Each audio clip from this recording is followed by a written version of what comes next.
सोने की फसल। एक लंबे समय पहले एक गांव में रविंद्रा और भारती नामक पति पत्नी रहते थे। उनके दो सुंदर बच्चे भी थे जिनका नाम गीता और लता था। रविंद्रा उसके खुद के खेत में कृषि करके आए हुए पैसों से अपना घर चलाता था। रविंद्रा एक अच्छा आदमी था और कोई भी निर्णय जल्दबाजी में नहीं लेता था। सोच समझकर होशियारी से सारे निर्णय लेता था।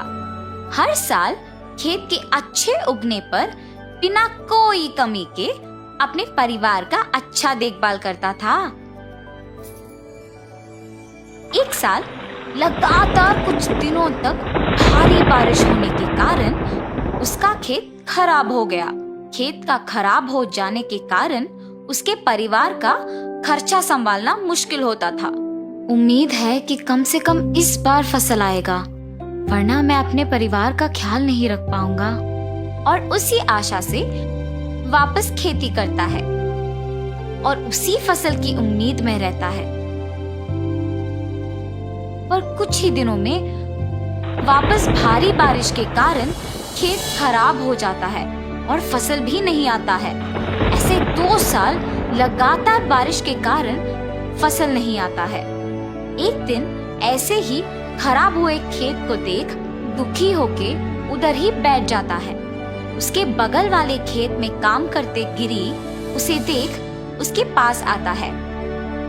अरे रविंद्रा, ऐसे क्यों बैठे हो?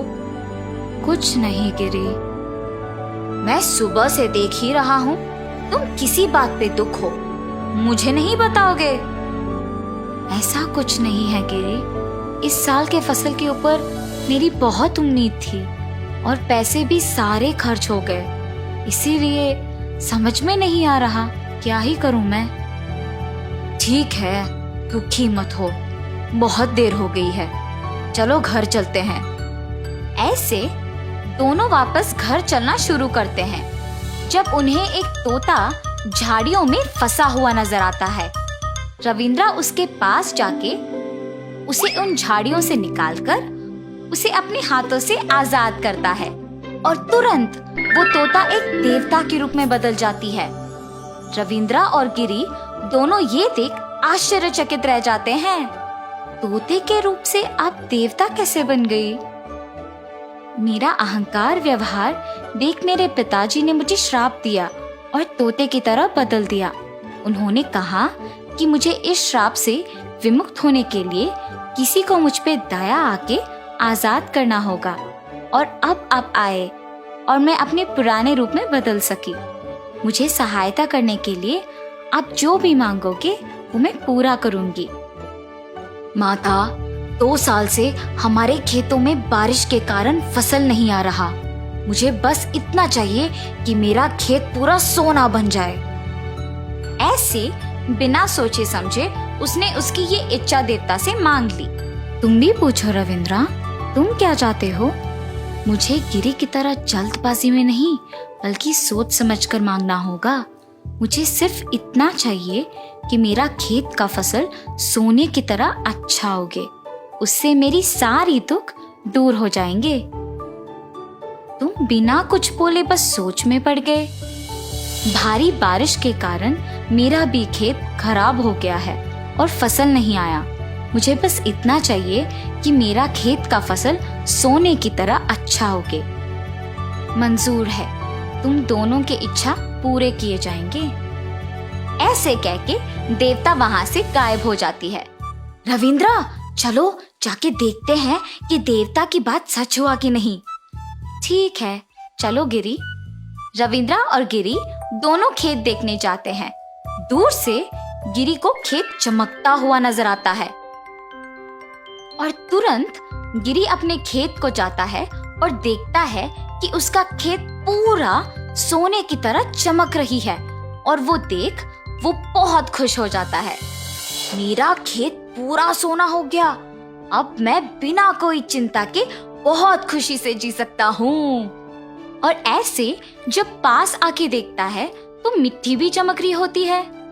ये क्या, मिट्टी भी सोने की तरह चमक रही है। और ऐसे मिट्टी को छू के देखने पर कड़ा होता है। कोशिश करने पर भी मिट्टी को मुट्ठी में पकड़ नहीं पाता है। मिट्टी इतना कड़ा क्यों है? इस मिट्टी में से क्या फसल को निकाल सकते हैं? रविंद्रा? और ऐसे फसल को खींचने की कोशिश करता है, पर फसल भी कड़ा होता है और बाहर नहीं निकलता है। अय्यो, अगर मैं भी उसी के तरह फसल के बदले में खेत को सोने की तरफ बदल देने के लिए मांगता तो शायद ऐसे ही होता। और ये खेत तो अब कोई भी काम की नहीं है, अब मैं क्या करूं? और ऐसे दुखी होता है। क्या रविंद्रा का भी खेत ऐसे ही हो गया होगा? रविंद्रा, चलो जाके तुम्हारा खेत देखते हैं। ठीक है, चलो गिरी। और वहां से दोनों रविंद्रा के खेत की ओर निकलते हैं। रविंद्रा के खेत में पूरा फसल उग के हरा भरा निखरता है।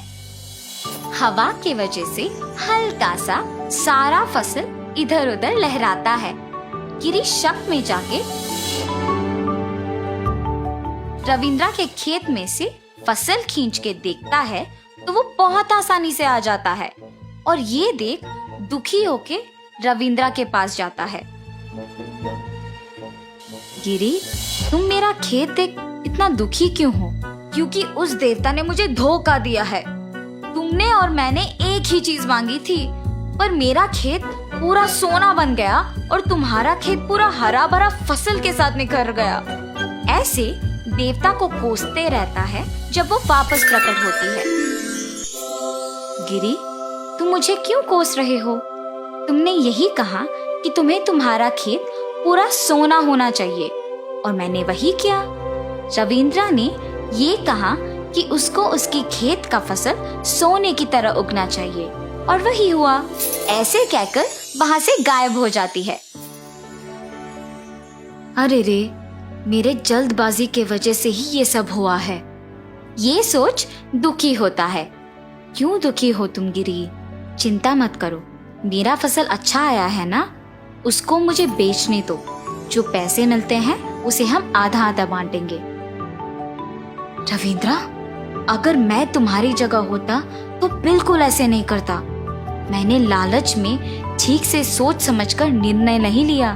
तुम्हारी तरह फसल का अच्छा उगना मांगना था, मगर जल्दबाजी में मैंने सोने का खेत मांग लिया था।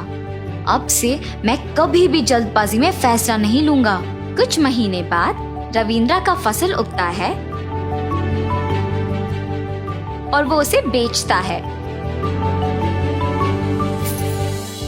और रविंद्रा उसके वचन के अनुसार आधा पैसा गिरी को दे देता है। उससे वो दोनों खुशी खुशी जीते हैं।